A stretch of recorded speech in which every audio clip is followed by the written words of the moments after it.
Kita kembali kepada surah A'raf. Dakwah surah A'raf ialah tabligh tauhid. Akidah tauhid ini wajib ditablighkan, wajib disampaikan, dan apa saja keadaan. Barulah manusia akan selamat. Walaupun dia asalnya Yahudi, walaupun dia asalnya Nasara, walaupun dia asalnya daripada golongan munafikin, walaupun asal daripada golongan musyrikin, itu semua asal-asal itu dia boleh diperbaiki dengan cara tablighkan akidah tauhid. Tablighkan iyyaka na'budu wa iyyaka nasta'in. Engkau saja kami akan melakukan ibadat, dan engkau saja kami akan minta bantuan dan pertolongan. Jika ada usaha itu, maka manusia yang sesat daripada golongan 4 tadi, kalaulah mereka bukan daripada dalam takdir, bukan daripada dalam takdir daripada ahli neraka, dia akan dapat beriman. Sebagaimana apabila usaha tabligh tauhid ini dijalankan oleh Nabi, musyrikin Mekah satu masa dia musyrikin Mekah, akhirnya dia menjadi sahabat Nabi yang setia. Daripada tabligh tauhid ini, dulunya Yahudi 100% kufur, tapi akhirnya ada segelintir akan dapat masuk Islam. Begitu juga Nasara, tidak ada pada mereka itu maklumat tentang Al-Quran dan Nabi akhir zaman yang telah zahir. Maka apabila adanya tabligh wahyu kepada mereka, maka mereka juga beriman. Seperti mana Najasyi, Raja Habasyah, akhirnya beriman. Apabila ditablighkan kepadanya wahyu Al-Quran, dibaca oleh Ja'far bin Abi Talib surah Maryam, hingga mengalir air mata dan beriman. Dan apabila Nabi baca kepada rombongan Nasara di Khaybar, dibaca ayat-ayat Tuhan, maka mereka juga beriman. Jadi surah A'raf, surah nak beritahu setelah kamu tahu golongan sesat, kamu kena beranikan diri untuk mentablighkan wahyu. Dalam mentablighkan wahyu tidak mudah, malah tidaklah dalam keadaan selesa. Dia didatangi dengan berbagai-bagai ujian, sebagaimana ujian-ujian pernah didatangi kepada nabi-nabi. Maka seperti mana nabi dahulu yang membawa risalah tauhid ini, mereka dapat sabar, maka kamu mesti sabar. Dalam mentablighkan wahyu, kamu kena ada prinsip, kamu kena ada disiplin untuk dapat nusrah dan bantuan Allah, iaitu kamu hendaklah tegas, kamu ikut wahyu saja. Jangan ikut hawa nafsu. Jadi kamu hendaklah tegas dalam menyeru manusia kepada tauhid, kena ikut apa yang Allah Ta'ala arahkan kamu daripada wahyu-wahyu. Jangan sekali-kali kamu ikut nafsu. Jadi 3 perkara. Wajib mentablighkan wahyu, dan wajib sabar. Dan kamu tetap akan dibantu dalam apa saja ujian dan godaan sekiranya kamu mengikuti wahyu dengan tidak dicampur adukkan dengan nafsu. Jika kamu sentiasa ikut wahyu dengan tidak dicampur adukkan dengan nafsu, kamu pasti akan dapat kemenangan. Sabar kamu, sabar yang menyebabkan kamu diberi bantuan. Ini surah Allah. Sebelum surah ini kita baca surah akhir daripada Al-An'am. Allah Ta'ala beritahu kepada hamba, kul katalah kepada mereka, aghairallahi abghi rabba, patutkah selain pada Allah aku akan cari sebagai Rabb, sedangkan Allah Ta'ala lah dia Rabbu kulli syai'.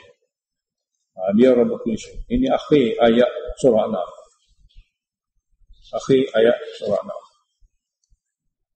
Hubungan dengan surah A'raf, Allah Ta'ala beritahu pada surah A'raf pula, ittabi'u ma unzila ilaikum min rabbikum. Kamu semua hendaklah ikuti wahyu yang diturunkan kepada kamu daripada Rabb kamu. Wala tattabi'u min dunihi awliya. Jangan kamu mengikuti selain daripada Allah awliya, pelindung-pelindung lain, di antaranya syayatinal insi wal jin, syaitan-syaitan manusia dan syaitan-syaitan jin. Itu aulia. Jangan kamu ikut selain daripada Allah Ta'ala. Aulia maknanya pelindung-pelindung lain, terdiri pada syaitan-syaitan jenis manusia dan syaitan-syaitan jenis jin. Daripada kitab tafsir Bahrul Muhit. Mana ikut saja wahyu. Jangan ikut selain daripada Allah Ta'ala apa-apa saja untuk melindungi atau untuk menjaga dan mengawal kamu. Bismillahirrahmanirrahim. Alif Lam Mim Shad. Allah lebih tahu maknanya. Kitab ini adalah sebuah kitab yang agung, lengkap. Unzila ilaika, yang diturunkan kepada kamu, Nabi akhir zaman. Turunnya kitab ini bukan nak menyusahkan kamu. Fala yakun fi sadrika harajun minhu. Maka janganlah pula kitab ini menyusahkan kamu. Janganlah pula kitab ini harajun, menjadi sempit dada kamu. Jangan pula kitab ini menjadi sempit dada kamu kerana turunnya kitab kepada kamu. Bahkan kitab yang agung ini, lengkap ini, untuk kemuliaan kamu, untuk keberkatan kamu. Janganlah kamu rasa sempit dada kurang kerana belajar dia. Jangan. Tujuannya litunzira bihi, supaya kamu tablighannya bagi tujuan memberi peringatan. Tujuannya supaya kamu tablighannya. Tabligh ini bahasa Arab, maknanya sampaikan, bukan simpan. Sampaikan. Supaya kamu sampaikan wahyu ini bagi peringatan akan wahyu ini kepada siapa saja. Dan wahyu ini apabila disampaikan, walaupun peringatan kepada siapa saja, tapi dia tetap wa dzikra lil mukminin. Dia akan memberi kesedaran, dia akan memberi keinsafan kepada orang yang sudah beriman. Beri peringatan kepada siapa saja, tapi tetap dia akan beri kesedaran, akan beri keinsafan kepada orang beriman. Oleh kerana itu, ittabi'u ma unzila ilaikum. Kamu semua adalah ikuti apa saja yang diwahyukan kepada kamu daripada Tuhan kamu. Jangan ikut benda lain. Dalam memperjuangkan tauhid, dia tak boleh ikut benda lain. Sebut kata bukan wahyu, tidak perlu ikut. Ikutlah wahyu yang diturunkan oleh Tuhan kamu kepada kamu. Wala tattabi'u. Semua ni jumlah sirah jam'i. Kamu semua, mana Nabi dan umat, kena ikut wahyu. Wala tattabi'u, dan kamu semua jangan ikut Nabi dan umat. Min dunihi, selain daripada Allah, selain wahyu yang diturunkan oleh Allah. Aulia, mana-mana golongan yang akan melindungi kamu, yang akan menjadi teman rapat kamu. Siapa? Golongan jin dan manusia. Dalam tafsir sebut aulia sini golongan jin dan manusia yang jenis ikut hawa nafsu, bertentangan dengan wahyu. Qalilan ma tadhakkarun, sedikit benar kamu dapat ambil pengajaran. Walaupun begitu jelas pemberitahuan Allah, sedikit benar daripada kamu di segi majoritinya ambil pengajaran. Lalu Allah adakan ayat takhwif duniawi, wa kam min qaryatin ahlakna, dan banyak mana daerah, penduduk daerah yang kami telah binasakan. Kami telah binasakan. Setelah seruan berlaku kepada mereka kepada tauhid, setelah ajakan kepada taat kepada Allah oleh para nabi, faja'aha, lalu kebinasaan daripada Allah yang merupakan azab itu menimpa penduduk daerah. Bayatan auhum qaidun, kadang-kadang waktu malam hari, kadang-kadang waktu mereka tidur siang hari. Jadi waktu lalai leka mereka, Allah adakan azab. Faja'aha, datanglah kepada penduduk daerah itu baksuna, azab kami di dunia ini sebagai penamak hidup. Bayatan, kadang-kadang hal keadaan mereka tidur malam hari, auhum qailun, atau mereka sedang tidur siang hari. Maknanya dua-dua ni waktu lalai mereka, ada azab kami. Dan fama kana da'wah, apabila mari azab barulah mengaku, barulah sedar, barulah insaf. Jadi insaf memang ada, tapi waktu sudah tidak ada lagi, tak punah. Fama kana da'wahum, maka tidak ada seruan, doa, keluhan mereka izja'ahum ba'suna, apabila datangnya, di waktu datangnya azab kami, illa an qalu, mereka semua berkata jenis ini berlaku, inna kunna zalimin, sesungguhnya kami memang menzalimi diri kami kerana degil. Sesungguhnya kami memang menzalimi diri kami kerana degil. Kerana degil. Ayat seterusnya, takhwif ukhrawi. Di akhirat nanti, oleh kerana amanah mentabligkan wahyu atas ajaran tauhid ini satu perkara yang wajib, lalu dia akan ditanya. Nabi semua akan ditanya, umat juga akan ditanya. Dua-dua akan ditanya. Falanas'alanna alladhina ursila ilaihim. Kami akan tanya umat yang Nabi diutuskan kepada mereka. Tapi tanya pertanyaan kami dengan betul-betul keras. Umat yang degil, yang diutuskan Nabi pada mereka, kami akan tanya. Begitu juga walanas'alanna al-mursalin, kami akan tanya rasul-rasul kami yang kami pilih sebagai utusan. Tapi pertanyaan kami dengan lembut. Walaupun kataan tanya ni, tapi dua-dua cara berbeza. Umat yang degil kami akan tanya kedatangan Rasul di kalangan mereka, macam mana sambutan mereka. Tapi pertanyaan itu dengan keras bagi umat yang degil. Dan kami juga pasti akan tanya Rasul-Rasul yang kami pilih sebagai Rasul, adakah dia menyampaikan risalah Tuhan ataupun tidak? Adakah mereka menyempurnakan tanggungjawab atau tidak? Cuma tanya kepada Rasul-Rasul ini dengan lemah lembut. Akhirnya falanaqussanna alaihim, kami akan menceritakan kepada mereka satu persatu segala amal yang mereka lakukan. Bi ilmin, dengan kami betul-betul yakin, dengan kami betul-betul tahu. Ini dengan mana? Dengan keadaan kami betul-betul tahu. Wa ma kunna ghaibin, dan kami tidak pernah gaib, tidak pernah menghilangkan diri di waktu mana sekalipun semasa mereka berada di dunia. Wal waznu yawma idzin al, dan timbangan amal pada hari akhirat nanti memang sabit. Timbangan amal memang sabit. Yang akan jadi berat, yang akan jadi ringan, yang tidak ada apa-apa pun untuk ditimbang, juga Allah Ta'ala beritahu. Tabsyir, berita gembira kepada orang berat timbangan. Faman thaqulat mawazinuhu, maka sesiapa yang berat timbangan amalnya, sebab amal itu disokong oleh iman, fa ulaika humul muflihun, maka mereka itulah golongan yang dapat kejayaan dunia akhirat. Ayat seterusnya sebagai takhwif ukhrawi.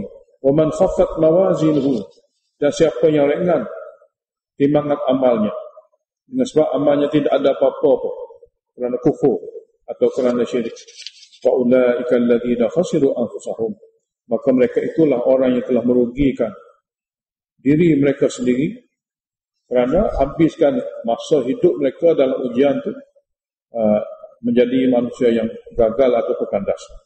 Bima kanu bi ayatina yadhlimun, dengan sebab mereka menzalimi ayat-ayat pedoman kami, ayat-ayat nasihat kami, yang ini tidak ikut.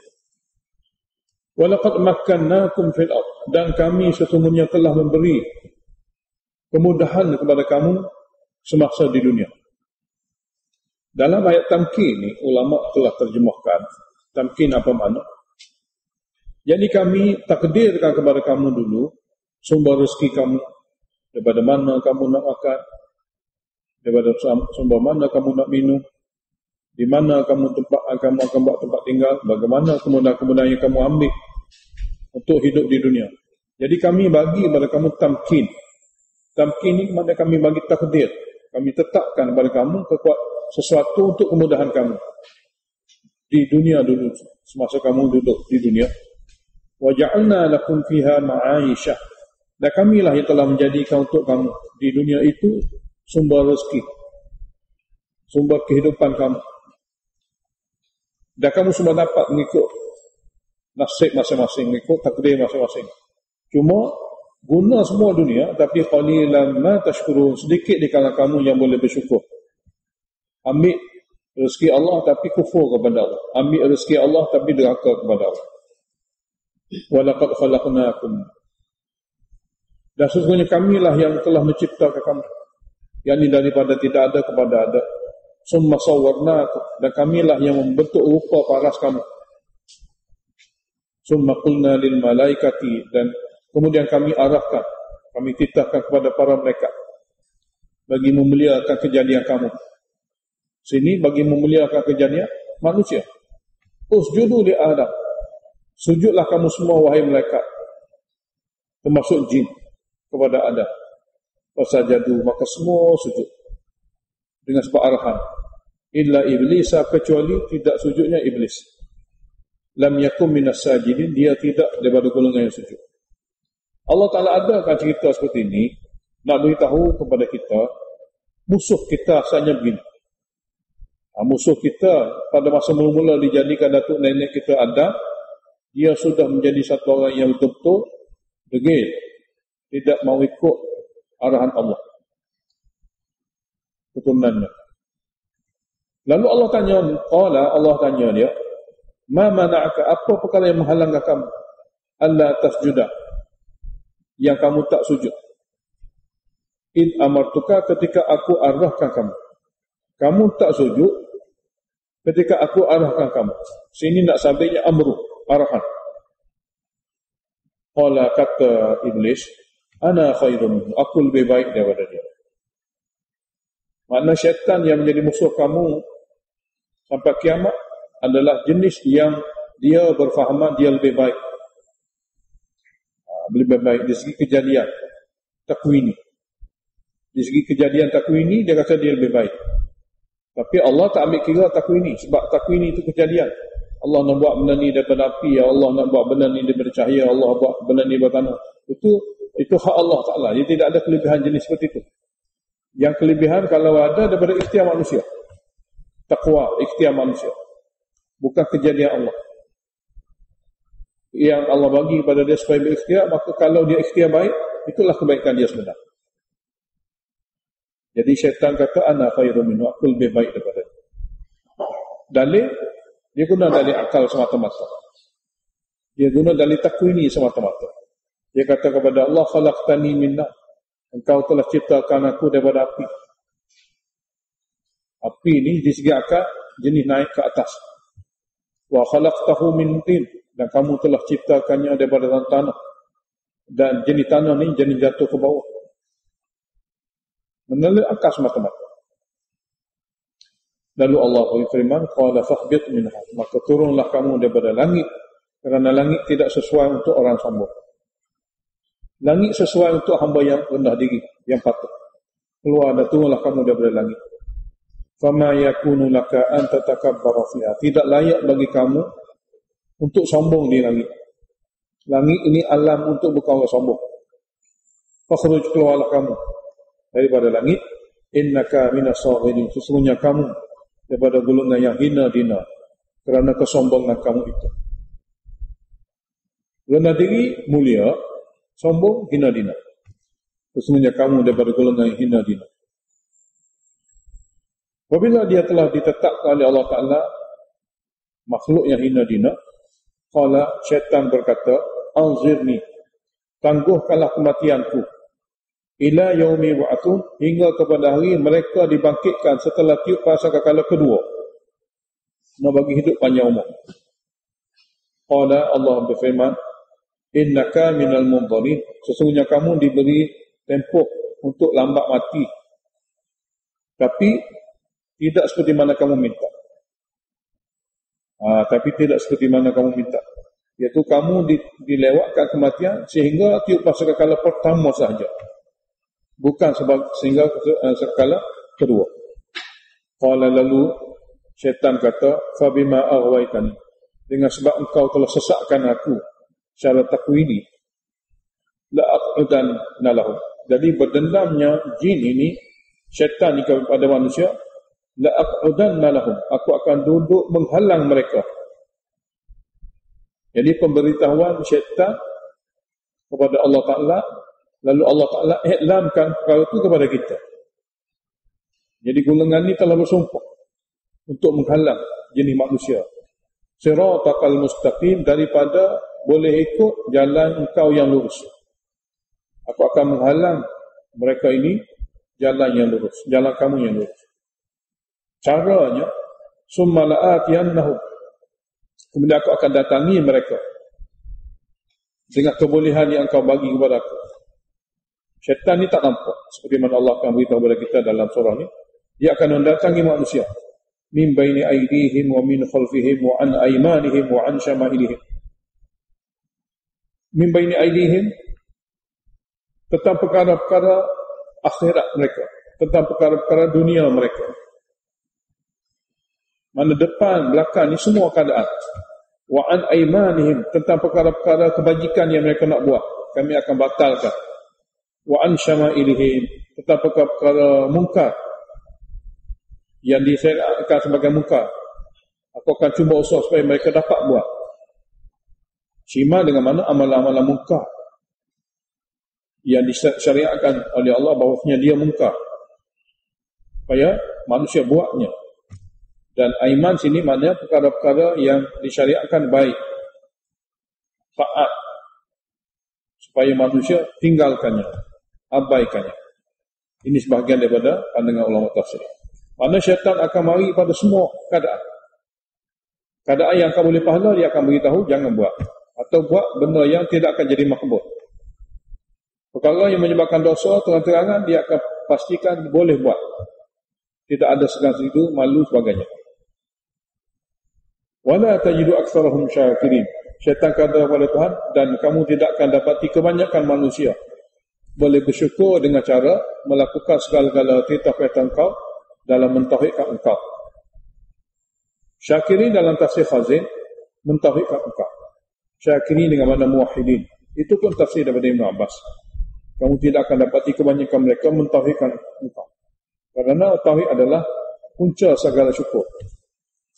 Qala, Allah berfirman, ukhruj minha, keluarlah kamu daripada langit, mad'uman madhura, dengan keadaan hina dina, lagi terusir daripada rahmat. Keluarlah kamu dengan keadaan hina dan terusir dijauhkan daripada rahmat. Bukan kamu saja, laman tabi'aka, bagi siapa-siapa saja di kalangan manusia yang mengikuti kamu, minhum daripada kalangan mereka manusia itu, seperti mana kamu bersumpah untuk berusaha menyesatkan mereka.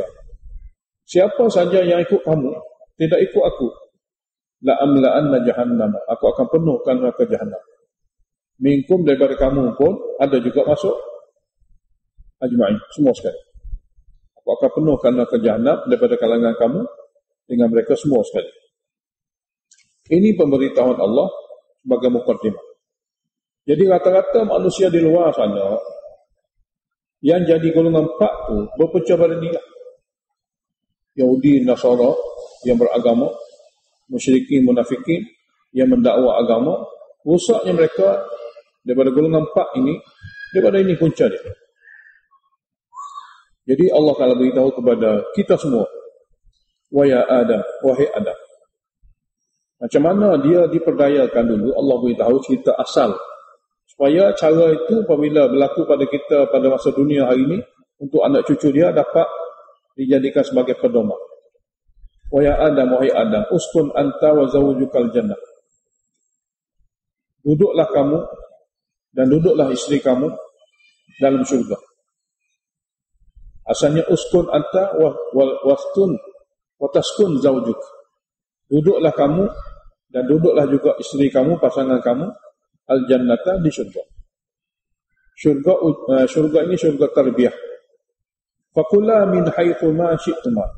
Di antara kebenaran Allah ialah kamu berdua makanlah min haitsu syi'tuma, di tempat mana yang kamu ingin makan. Sebab itu keadaan syurga, tiada sebarang larangan. Cuma wala taqrabaha dhi syajarata, dalam banyak-banyak satu saja tak boleh hampir. Itu zaman syurga tarbiyah. Kamu jangan hampiri, kamu berdua janganlah hampiri pokok ini. Dalam banyak-banyak. Fatakuna minal zalimin, nescaya kamu akan jadi daripada golongan yang zalim. Itu saja larangan. Daripada banyak-banyak, satu larangan. Tidak banyak larangan. Jadi macam mana syaitan menggoda? Waswasa lahum syaitan, maka syaitan daripada jarak jauh. Ulama tafsir kata, syaitan sudah ada di dunia. dia menanamkan was-was kepada Adam di syurga. Sebab kebolehan yang ada pada dia. Syaitan ni kebolehan dia begitu. Dia duduk kat mana pun, Allah bagi kepada dia suatu cara bisikkan. Bukan maksudnya bisikan dia mari kat kita. Jarak jauh daripada dunia ke syurga, jarak jauh. Tapi Allah bagi kepada syaitan cara menggoda dengan cara bisikan daripada jarak jauh. Dia bahkan tak nampak. Tapi cara Allah Ta'ala ajar kepada kita. Maknanya syaitan boleh bisikkan kepada manusia dengan cara jarak jauh. Oleh kerana itulah manusia perlu sangat-sangat ada kawalan. Sebab jarak jauh tidak ada masalah. Masalah sebenarnya tak terkawal. Dekat jauh tidak ada masalah. Masalah sebenarnya tak terkawal, tak boleh nak kawal. Jadi di sini Allah beritahu satu takwini berlaku pada syaitan. Dia duduk di jarak jauh dia boleh goda. Tidak perlu ada cerita syaitan duduk di pintu syurga, tidak perlu, sebab itu riwayat Israiliyat. Tidak perlu disabitkan. Hanya nak beritahu kepada kita, syaitan ni satu kebolehan dia untuk menggoda. Dia boleh goda dengan jarak jauh, dengan cara bisikan. Jadi fawaswasa lahum syaitan, telah membisikkan kepada Adam dan Hawa oleh syaitan daripada jarak jauh,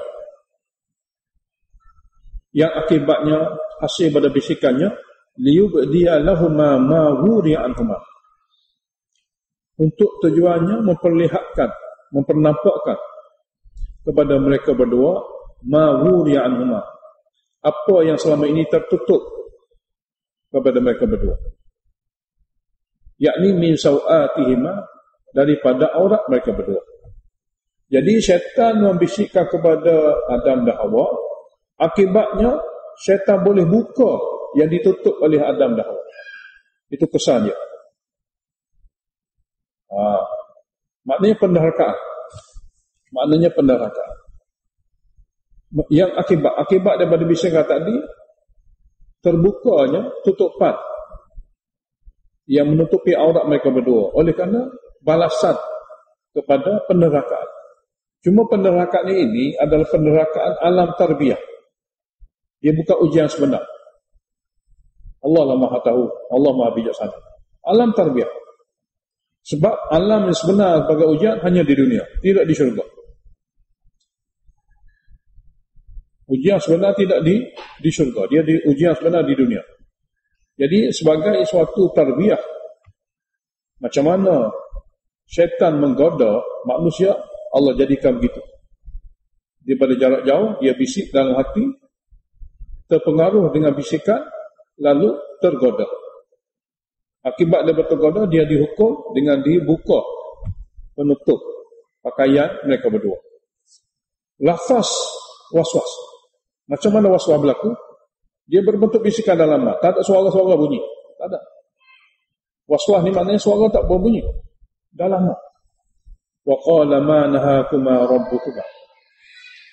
Syaitan berkata, tidak menghalang dan melarang kamu berdua oleh Tuhan kamu an hadhihi syajarati, daripada satu pokok ini sahaja. Ada maksud. Jadi maksud inilah adalah bisikan. Dia mengeluarkan maksud palsu. Dia mengeluarkan kelebihan palsu. Dengan kelebihan palsu inilah jadi muslihat untuk menipu. Dan dia adalah bohong, bukan benar. Mana dia berbohong dengan memberitahu kelebihan palsu sebagai janji palsu. Dia berbohong dengan kelebihan palsu, janji palsu. Semua tiga perkara ni semuanya sebenarnya kalau yang dikira asas berita. Asas berita palsu, bohong. Perkara itulah yang menyebabkan manusia binasa. Jadi waqala ni perkataan syaitan, dia bohong. Bisikan dengan cara berbohong. Waqala, syaitan kata kepada Adam dan Hawa, tidak menghalang, tidak melarang kamu berdua oleh Tuhan kamu daripada mendekati satu pokok ini, illa an takuna malakaini, kecuali takut kamu dua-dua jadi malaikat. Jika jadi malaikat, kamu akan kekal di sini. Au takuna minal khalidin, atau tak bagi makan pokok ni, kamu akan jadi dua orang yang kekal di sini, tidak akan keluar. Sedangkan kamu akan dikeluarkan. Jadi kalau kamu mahu supaya tak boleh, tak akan keluar lagi, maka kamu kena makan. Dia jadi pusing gitu. Jadi 3 perkara lah. Satu bohong, satu kelebihan. Kelebihan tu bohong, kelebihan yang dia buat. Wa qasamahuma, dia bersumpah mati-mati kepada Nabi Adam dengan Hawa.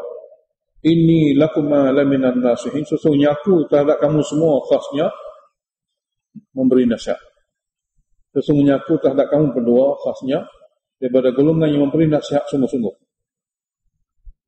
Ini berlakon. Jadi bohong, kelebihan palsu, dan maksud palsu, dan berlakon. Lakonan ni. Sebab itulah cara mengatasinya tidak banyak. Apabila lakonan ini, cara ini dah beritahu oleh Allah Ta'ala kepada kita, maka cara yang paling bijak adalah macam mana para anbiya menghadapinya dan mengajar kepada umatnya. Fadallahuma, kesimpulannya, fadallahuma bighurur. Lalu syaitan tadi menunjukkan kepada mereka berdua dengan satu penipuan yang besar. Ghurur ini satu penipuan yang besar. Dan ni syaitan telah tunjukkan kepada mereka berdua dengan cara bohong, kelebihan palsu, maksud palsu, dan berlakon penipuan yang sangat besar. Lalu terpengaruh dengan kelebihan palsu, dengan berita bohong, dengan lakonan. Falamma dhaqa syajarata, apabila kedua-dua telah merasai memakan pokok itu, terus badat lahuma sawatuhuma, teruslah terdedah bagi mereka berdua aurat mereka berdua. Allah Ta'ala hilang teruskan pakaian mereka. Wa tafiqa, lalu kedua-dua cuba usaha yakhsifani, menutupkan alaihima, kepada badan mereka berdua, min waraqil jannah, dengan guna daun-daun syurga. Pakaian Allah Ta'ala hilangkan terus. Ketika itulah, oleh kerana ini zaman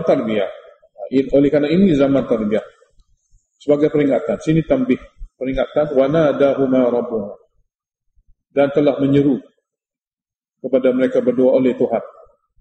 Alam anhakuma antilkuma syajarah, tidakkah aku melarang kamu berdua daripada mendekati pokok itu?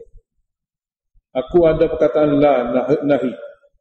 Syaitan kata amrun. Jadi la daripada Tuhan makna nahi. Syaitan kata hak mana ada nahi itu jadi amrun. Di mana ada kata jangan, dia kata boleh. Itu asalnya. Wahyu kata la, syaitan kata boleh. Mana wahyu kata nahyu, syaitan kata amrun.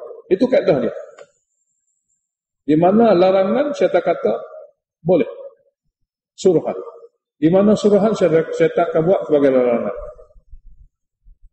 Jadi Allah ulangi, tidakkah aku larang kamu berdua daripada mendekati pokok itu?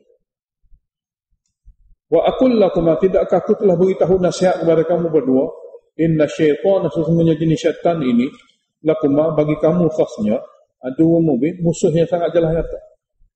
Dia musuh yang jelas nyata. Aku kata nahyun, larang. Tapi oleh kerana zaman tarbiyah, Allah Ta'ala adakan suatu keadaan yang maha bijaksana. Allah Ta'ala bijaksana bagaimana Adam dan Hawa ini, dia boleh tutupi kesalahan zaman tarbiyah dengan mengaku. Itu jujur. Dengan mengaku itu jujur. Dan minta maaf. Mengaku adalah kejujuran, minta maaf adalah penghambaan. Dia hamba. Jadi kalau kedua-dua mengaku, Rabbana, dia kata, wahai Tuhan kami, zalamna anfusana, kami telah menzalimi diri kami. Yakni tidak berhati-hati dalam menghadapi musuh. Lupa nasihat, terpengaruh dengan janji palsu. Itu makna zalim. Wa illam taghfir lana wa tarhamna, jika kamu tidak mengampuni dosa kami dan mengasihani kami, lanakunanna minal khasirin. Pasti kami akan tergolong daripada golongan paling rugi. Tapi kalau rahmat engkau ada pada kami, keampunan engkau ada, kami tak akan jadi rugi. Jadi ada harapan dan ada pengakuan dan ada minta maaf. Allah Ta'ala beritahu, qala bitu ba'dukum li ba'din adu. Kamu semua turunlah ke dunia di tempat ujian sebenar. Ini tempat tarbiyah. Tidak ada dikira sebarang ujian. Jadi kamu semua turunlah ke tempat ujian sebenar, yang di dunia.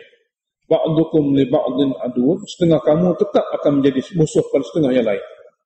Setengah kamu manusia akan menjadi musuh pada syaitan di dunia nanti. Dia tak akan jadi kawan sampai bila-bila. Ikuran pada ayat gini lah, manusia dengan syaitan dia tidak boleh ada hubungan. Dia hendaklah berperang, mana gitu. Satu terjemahan lagi, turunlah kamu semua ke dunia, setengah kamu menjadi musuh pada setengah yang lain. Setengah orang beriman akan menjadi musuh pada setengah manusia yang telah dirasuk oleh syaitan. Manusia pun akan jadi musuh dengan sebab syaitan. Jadi dua-dua terjemahan. Musuh dengan syaitan atau musuh dengan manusia yang masuk syaitan. Walakum fil ardi mustaqarrun, dan kamu semasa dunia ada satu tempoh kamu kena hidup. 30 tahun, 19 tahun, 50 tahun, 1000 tahun. Wa mata'un ila hin, dan kamu akan disediakan asbab-asbab untuk hidup. Sekadar kamu akan hidup untuk satu tempoh itu. Qala, Allah berfirman, fiha, di dunia nantilah tahyauna, kamu akan dapat hidup sebagai satu orang hidup di dunia. Wa fiha tamutun, dan dalam dunia itulah kamu akan mati. Wa minha tukhrajun, dan daripadanya lah kamu akan dikeluarkan balik di akhirat nanti. Lalu Allah berfirman, ya bani Adam, hai anak Adam. Ini datuk nenek kamu ni, Adam dengan Hawa. Wahai anak Adam pula. Wahai anak-anak Adam semua, cucu-cicit dia, kita semualah. Qad anzalna alaikum libasa. Sesungguhnya kami telah jadikan kepada kamu libasan, pakaian yang menutup jasmani kamu, badan kamu. Yuwari sawatikum, yang menutupi khasnya aurat kamu. Warishan, dan pakaian yang kami jadikan untuk perhiasan kamu. Maknanya pakaian kadang-kadang untuk sekadar tutup aurat, dan pakaian Allah jadikan untuk lebih pada itu sebagai perhiasan. Wa libasut taqwa dzalika khair. Dalam pakaian-pakaian yang menutup ini, pakaian takwa saja yang terbaik. Sini dia terjemah sebagai takwa sendiri. Pakaian takwa, makna takwa lah yang terbaik. Sebagai pakaian kamu, takwa lah yang paling baik. Jadi seperti mana pakaian itu menutup keaiban kamu. Pakaian takwa menutup keaiban kamu di sisi Allah Ta'ala. Jadi walibasut takwa, dan takwa kamu yang dijadikan sebagai pakaian, dzalika khairun, itulah yang lebih baik bagi kamu. Dalam tafsir sebut, pakaian takwa adalah pakaian rohani yang ada pada seorang itu sentiasa menutupi dirinya daripada diganggu oleh syaitan. Dzalika min ayatillah, yang demikian itu daripada kurniaan Allah Subhanahu wa taala. Yang ini tanda-tanda kurniaan Allah Taala. La'allahum yatadhakkarun, mudah-mudahan mereka dapat ambil pengajaran. Kemudian Allah Taala beritahu supaya berwaspada dengan syaitan itu. Duduk di dunia boleh guna nikmat, tapi berwaspada dengan syaitan itu, sebab dia sentiasa mencari peluang untuk menghukum kamu, menghalang kamu daripada syurga. Ya bani Adam, hai anak Adam semua, la yaftinannakum syaitan, janganlah biarkan kamu ditipu dan diperdayakan semula oleh syaitan. Jangan. Kama akhraja abawaikum minal jannah, sebagaimana syaitanlah yang telah menyebabkan ayah dan datuk kamu, yakni datuk nenek kamu Adam dan Hawa, dikeluarkan daripada syurga.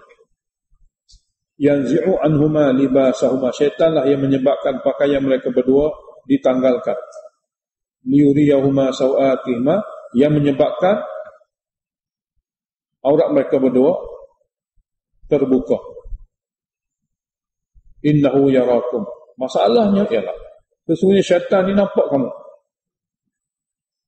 Huwa wa qabiluhu, dia dengan geng dia, dia dengan kumpulan dia, dia dengan jenis dia. Nampak kamu.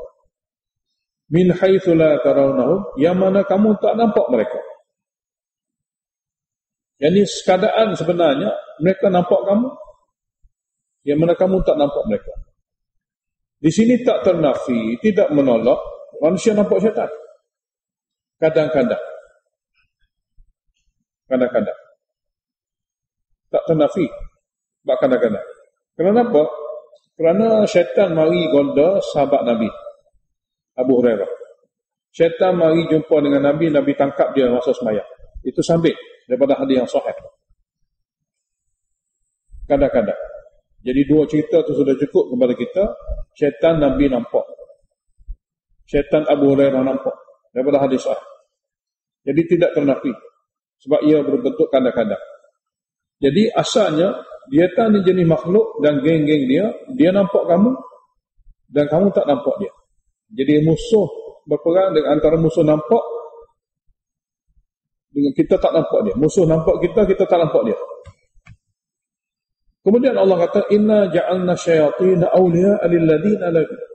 Bahawa kami jadikan syaitan-syaitan ini, dia akan menjadi teman rapat kepada orang yang tidak beriman. Apa makna? Orang yang tidak ada akidah tauhid. Sebab iman maknanya ialah menerima rukun iman. Itu makna iman. Iman maknanya menerima rukun iman. Ia bukan satu lafaz biasa. Di antara makna iman ialah menerima akidah tauhid. Sebab maksud daripada beriman kepada Allah, pada mentauhidkan Allah. Beriman kepada malaikat Allah, beriman kepada kitab Allah. Makna mempercayai perkara ni. Jadi syaitan akan kami jadikan sebagai teman rapat kepada orang yang tidak beriman. Orang yang mana salah satu rukun iman dia tu tidak ada. Bukan semua. Semua memanglah. Salah satu daripada rukun iman jika berlaku cacat, syaitan akan berkuasa atas dia. Kami telah jadikan syaitan-syaitan yang tak nampak ni teman rapat kepada orang yang tidak beriman. Orang yang rusak rukun iman. Itu jelas. Orang yang rusak rukun iman. Oleh kerana itulah Allah Subhanahu Wa Taala ajar kepada hamba dia rukun iman dengan sempurna. Tidak ada kitab seumpama ini di dunia yang memberitahu tentang rukun iman dengan gaya dan susunan yang begitu sekali baik dan jelas. Wa idza fa'alu fahishatan, apabila iman mereka sudah cacat, maka perbuatan mereka, tutur kata mereka akan jadi cacat. Biasanya begitu. Sini kembali kepada orang Mekah. Wa idza fa'alu fahishatan, apabila mereka yang tidak ada iman ni melakukan perbuatan keji. Apa alasan dia? Qalu, kata mereka, wajadna 'alaiha aba'ana. Kami telah dapati perbuatan ini dilakukan oleh datuk nenek kami. Wallahu amarana biha, dan Allah Ta'ala lah yang mengarahkan kami melakukannya, kerana telah dibuat oleh datuk nenek. Bersandar akan datuk nenek buat, dia kata inilah kehendak Allah. Namanya taklid buta, ikut membuta tuli. Maknanya gitu. Jadi apabila datuk nenek kita buat, memang Allah nak begini. Qul, kata kepada mereka, tak betul. Inna Allah la ya'muru bil fahsya. Sesungguhnya Allah Ta'ala tidak ada arahan, tidak mengarahkan hambanya membuat perbuatan keji. Sebab perbuatan ini keji di sisi wahyu. Datuk nenek kamu buat, dia telah buat perbuatan yang dikira dalam wahyu keji. Maknanya dia buat perkara yang bertentangan dengan wahyu. Ataquluna 'ala Allah ma la ta'lamun, adakah berani kamu nak kata sesuatu atas nama Allah yang kamu tak tahu? Maknanya apabila iman sudah cacat, jadi berani mengatakan sesuatu atas nama Allah sudah menjadi kebiasaan. Cacat iman. Qul, katalah kepada mereka, amara rabbi bil qist. Rabb aku, Tuhan aku, Allah Ta'ala mengarahkan aku perkara yang benar, lagi adil. Ibn Abbas kata perkara benar lagi adil adalah perkara yang berasas kepada la ilaha illallah. Itulah perkara benar lagi adil. wa aqimu wujuhakum 'inda kulli masjidin. Ikhlaslah kamu sujud kepada Tuhan kamu pada setiap tempat yang kamu lakukan sujud. Sini man aqimu mana dirikan. Apa mana dirikan? Ikhlaslah akan diri kamu setiap kali kamu sujud di tempat mana kamu sujud. Wad'uhu, dan seru dan mohonlah kepadanya, mukhlishina lahuddin, ikhlas, tulus kepada Allah jualah doa, tidak kepada yang lain. Kama bada'akum ta'udun, sebagaimana dia berkuasa menciptakan kamu daripada tidak ada kepada ada, begitu juga kamu akan kembali kepadanya menghadapnya apabila bangkit nanti. Dia juga berkuasa. Fariqan hada wa fariqan haqqa 'alaihim ad-dhalalah. Di sana satu golongan Allah bagi hidayah, wa fariqan, dan satu golongan lain telah sabit ke atas mereka itu kesesatan. Innahum takhadhu syayatin awliya. Sebab apa telah sabit ke atasnya kesesatan? Sesungguhnya mereka telah mengambil syaitan-syaitan sebagai pelindung, atau syaitan-syaitan sebagai pemimpin, atau syaitan-syaitan sebagai teman yang rapat, min dunillah, tidak Allah. Tidak Allah. Ulama dalam tafsir, makna rapat ni apa dia? Rapat dengan syaitan macam mana? Rapat dengan syaitan adalah rapat dengan apa-apa saja yang dikira penderhakaan kepada Tuhan Rahman. Di mana ada derhaka kepada Tuhan Rahman, itulah syaitan rapat. Dekat dengan Allah, dekat di mana ada kepatuhan dan ketaatan. Kepatuhan dan ketaatan. Jadi, wa yahsabuna annahum muhtadun. Manakala mereka yang rapat dengan syaitan ini menyangka bahawa mereka masih terpimpin, atau mereka benar-benar terpimpin. Dia rapat dengan syaitan, tapi sangkaan dia bahawa mereka benar-benar terpimpin. Tentu sekali sangkaan ini macam mana nak hilangkan? Kerana sangkaan inilah manusia silap. Sebab sangkaan adalah perkara yang tak jelas. Oleh kerana itulah Allah Ta'ala adakan suatu perkara yang untuk menghilangkan sangkaan, bertukar kepada yakin, iaitu wahyu. Jadi kitab Allah yang dipelajari di dalam rumah Allah Ta'ala adalah sumber wahyu yang boleh meyakinkan manusia, yang boleh menghapuskan mereka di segi perasaan dan sangkaan. Jadi wa yahsabuna annahum muhtadun, mereka menyangka mereka memang terpimpin atau benar-benar terpimpin. Jadi nak menghilangkan sangkaan inilah Allah Ta'ala adakan wahyu. Ya Bani Adam, wahai anak Adam, khudhu zinatakum, ambillah pakaian kamu yang merupakan perhiasan kamu, inda kulli masjidin, pada setiap tempat ibadat. Lebih-lebih lagi, janganlah kamu tawaf sambil telanjang. Kononnya kata kitab tafsir, kononnya mereka berkata kita mari tawaf di Kaabah ni dengan telanjang sebagai mengenangkan datuk nenek kita yang telanjang dulu, karena tidak ada pakaian derhaka pada Allah. Ini semua tu ditulis. Sebenarnya tidak. Sebenarnya syaitan bisikkan kepada dia sehingga sampai tahap manusia ni dalam rumah Allah pun mereka boleh telanjang. Itulah bisikan, itulah tipuan daripada kelebihan-kelebihan palsu, daripada kefahaman-kefahaman yang bercanggah dengan wahyu, sehingga dalam masjid Allah pun mereka boleh telanjang. Jadi Allah Ta'ala beritahu, ambil balik pakaian kamu kepada setiap tempat kamu beribadat. Lebih-lebih lagi masjid haram. Wa kulu washrabu, makanlah semua perkara-perkara yang dibenarkan kamu makan. Washrabu, dan minumlah semua perkara-perkara yang dibenarkan kamu minum. Jangan lagi ada pantang larang seperti mana ia berlaku. Cuma wala tusrifu, jangan pula kamu melampaui batas dengan guna makanan dan minuman ini untuk dipuja selain pada Allah. Innahu la yuhibbul musrifin, sesungguhnya Allah Ta'ala tidak suka kepada golongan hamba yang melampaui batas. Kemudian Allah Ta'ala beritahu, semua perkara-perkara ini adalah perhiasan hamba, janganlah pula kamu haramkan. Qul, katalah kepada mereka, man harrama zinatullah, siapa yang pandai-pandai mengharamkan perhiasan Allah, yakni pakaian, allati akhraja li'ibadihi, yang Allah Ta'ala keluarkannya untuk hamba-Nya guna. Wa tayyibati minal rizqi, siapa pula yang pandai-pandai mengharamkan yang baik-baik di kalangan rezeki. Semua itu adalah rezeki yang Allah sediakan. Daripada jenis halal adalah rezeki untuk hamba. Kenapa pula kata haram?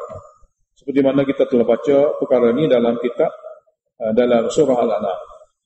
Qul, katalah, ya semua ini pakaian dan makanan yang halal lilladzina amanu fil hayatid dunya. Memang untuk orang beriman semasa hidup dunia. Orang kafir tumpang sekaki. Dalam tafsir kata, ini semua untuk orang beriman. Orang tauhid gunanya. Tapi orang kafir guna juga, tapi tumpang sekaki. Khalisatan yaumal qiyamah. Manakala perkara-perkara nikmat seperti ini khusus untuk orang beriman saja di hari kiamat, orang kafir tidaklah boleh lagi tumpang sekaki. Tak boleh ambil lagi. Kadzalika nufassilul ayat. Beginilah kami jelaskan ayat-ayat halal haram di qaumi ya'lamun, bagi kaum yang ingin mengetahui perkara sebenar apa dia. Perkara yang diharamkan oleh Allah Ta'ala memang ada yang wajib dijauhi, iaitu qul, katalah kepada mereka, innama harrama rabbiyal fawahish. Sesungguhnya Rabb aku mengharamkan segala perbuatan keji. Ma dhahara minha, yang dapat dilihat daripadanya, wa ma batana, yang tersembunyi. Wal ithma, dan Allah Ta'ala mengharamkan perkara dosa. Wal baghya, dan zalim. Bi ghairil haq, tanpa alasan yang benar. Dan lebih-lebih lagi, wa an tusyriku billah. Lebih-lebih lagi Allah mengharamkan kamu semua mensyirikkan Allah. Ma lam yunazil bihi sultana, dengan sesuatu yang lain yang Allah Ta'ala tidak turunkan sebarang bukti pun mengatakan betulnya perkara itu. Dan Tuhan kamu telah mengharamkan antaqulu 'ala Allah, untuk mengata sesuatu atas nama Allah, ma la ta'lamu, yang kamu tidak tahu dia daripada Allah. Wa likulli ummatin ajal, bagi setiap umat ada tempoh masing-masing. Datang ke dunia, dia ada tempoh akan pergi. Sudah di set time. Dia tidak akan berkekalan di sini. Dia satu hari dia akan pergi. Jadi wa likulli ummatin ajalun. Setiap umat yang ada di sini, seperti Nabi Adam, apabila dia mari dunia, dia ada tempoh akan pergi. Begitulah anak cucu dia. Maknanya dunia ini bukan tempat kekal. Dunia adalah tempat ujian. Wa likulli ummatin ajalun. Bagi setiap umat ada tempohnya. Ataupun terjemahnya, bagi setiap umat yang derhaka ada tempoh hukuman Allah yang akan datang menimpa. Fa idza jaa ajaluhum, maka bila datang tempoh itu, la yastakhiruna sa'atan wa la yastaqdimun, mereka tidak dapat melewatkan walaupun satu saat, dan tidak juga boleh mempercepatkan walaupun satu saat. Memang tepat pada time dia. Kita akan sambung insya-Allah. Alhamdulillahirabbil alamin. Allahumma shalli wa sallim على محمد وعلى محمد. اللهم وفقنا لما تحب وترضى واجعل آخرتنا خيرا من الأولى. رضينا بالله ربا وبالإسلام دينا وبمحمد نبيا رسولا.